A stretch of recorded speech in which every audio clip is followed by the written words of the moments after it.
Right now, I guess we're looking at a lot of productivity improvement from AI, which, that's overwhelmingly a very good thing. Which areas are you most excited about? Yeah. So first of all, I always think it's worth remembering that we're just sort of on this long continuous curve.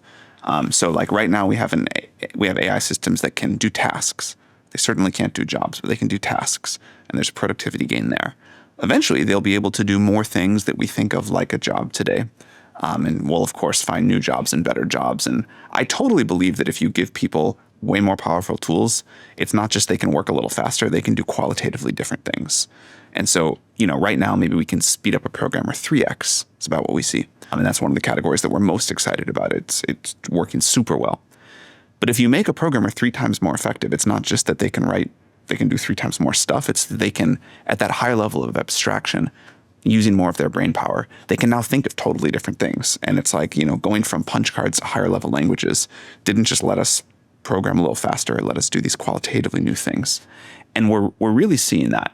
And so as we look at these next steps of things that can do a more complete task, you can imagine a little agent that you can say, go write this whole program for me.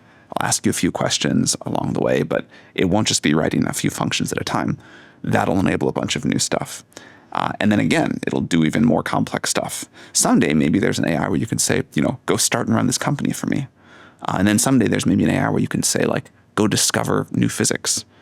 And it's the stuff that we're seeing now is very exciting and wonderful.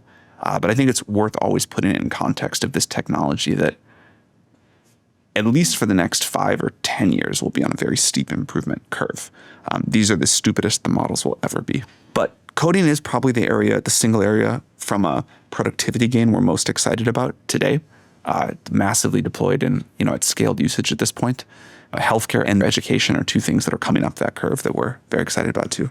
But the thing that is a little daunting is, unlike previous technology improvements, this one could improve very rapidly, and there's kind of no upper bound. I mean, the idea that it achieves human levels on a lot of areas of work, even if it's not doing unique science, it, can do support calls and sales calls. I guess you and I do have some concern, along with this good thing, that it'll force us to adapt faster than we've had to ever before. That's the scary part. It's not that we have to adapt. It's not that humanity is not super adaptable. We've been through these massive technological shifts, and a massive percentage of the jobs that people do can change over a couple of generations. And over a couple of generations, we seem to absorb that just fine. We've seen that with the great technological revolutions of the past. Each technological revolution has gotten faster, and this will be the fastest by far. And that's the part that I find potentially a little scary, is just the speed with which society is going to have to adapt and that the labor market will change. One aspect of AI is robotics, or blue-collar jobs, when you get sort of hands and feet that are at human-level capability. And the incredible ChatGPT breakthrough has kind of gotten us focused on the white-collar thing, which is super appropriate.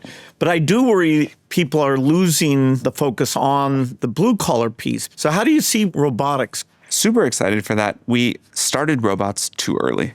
And so we had to put that project on hold. It was hard for the wrong reasons. It wasn't helping us make progress with the difficult parts of the ML research.